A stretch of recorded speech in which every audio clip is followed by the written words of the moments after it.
Good day to you. Let's take a look at the next chapter, monitoring and managing performance.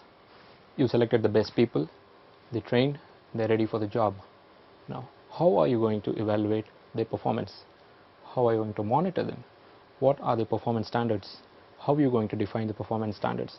Whether they live up to the performance standards, and in the end, whether they deliver the results to you. Let's take a look. Now, what is a performance appraisal? This is a very critical concept and a very important one in the whole domain of HRM. Now, the process of monitoring individual and group performance and giving helpful feedback for improvement is called performance appraisal.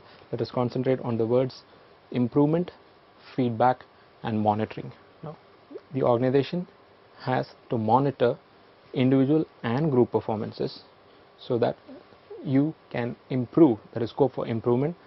When there is a lag, the employees know where they are lacking and they can move ahead. This entire process is called performance appraisal. Now, what is the role of appraisal? Why do you have to go to such great extent to carry out this exhaustive process of appraisal? Why do you have to spend so much valuable business time in this function of appraisal?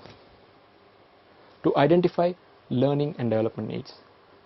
When you carry out appraisal, you would get to know what are the areas of improvement, so that when there is a gap, you can divert your learning and training efforts towards those areas. To identify problems or barriers to performance, you can understand what is that factor or factors which bars the employee to give his best. Is it the environment, or is his attitude, or is the manager? What is which causes him to give a reduced performance? To identify future potential and in succession planning. Only when you have a decent appraisal system and an effective one, you can identify future potential, the people who will take your organization to the next level over a period of time. To provide the basis for rewards and bonuses and increments. Now, how are you going to give rewards and benefits to your workforce? How do you monitor? How do you segregate them into star performers and average performers? This gives you a basis to give your rewards. Now, let's take a look at a video wherein effective talent management is explained. Managing talent is what you should be doing 24/7. Well, at least in conjunction with making money, that is. Without your people, your organization wouldn't even exist. Actually, it would, but the offices would be pretty much empty. So, how do you manage talent? You first need to have a plan. Study the needs you have as a growing organization and figure out how you're going to get to where you actually want to go. Next, you need to select the right people for the right jobs. And make sure you don't make any mistakes. It'll probably cost you in the long run. Once you choose them, you'll have to introduce them to your workplace. Some people call this induction. After selecting comes the developing of your people. Make the effort to do this, and you'll end up with a solid workforce. You do want that, don't you? Next comes monitoring their performance. But don't break down their necks. Energizing them is important too. Don't forget to do that. After all, a motivated employee is a productive one. You've heard of succession planning. What do you think that is? That's when you groom people to fill in bigger shoes at some point in the future. Keep cultivating your talent. It's a never-ending process. So there you have it. 6 simple steps to managing your talent. What is the need for a formal appraisal system? Now, to avoid random impressions of subordinates' performance. Now, managers always tend to have a look at the previous and the recent performances. This gives random impressions. Now, to even out such kind of random impressions, you need to have an effective appraisal system. To devote time and attention for improvement and development, only when you check and analyze and evaluate your performance levels, you will be able to develop and improve. To apply uniform set of criteria.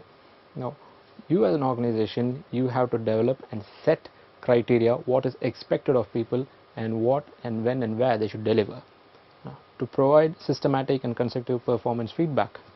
Now, this kind of efficient formal appraisal system will give you an avenue to provide systematic and constructive feedback for the development and to sustain the motivation levels of your employees to move forward, having known the gaps in their performance.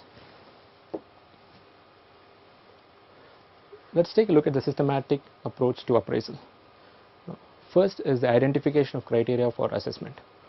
What are the criteria which you are going to assess as an employer? These should be defined and established. Then you have to prepare an appraisal report. Then comes the appraisal interview, wherein the elements of the job performance are discussed in detail. Then you draw up action plans and they are followed up.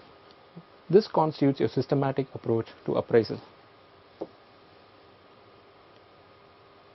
What are the appraisal procedures and techniques?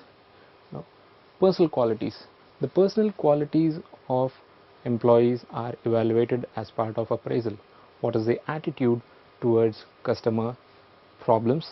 How good or how bad is a particular employee when it comes to time management? So, personal qualities are evaluated.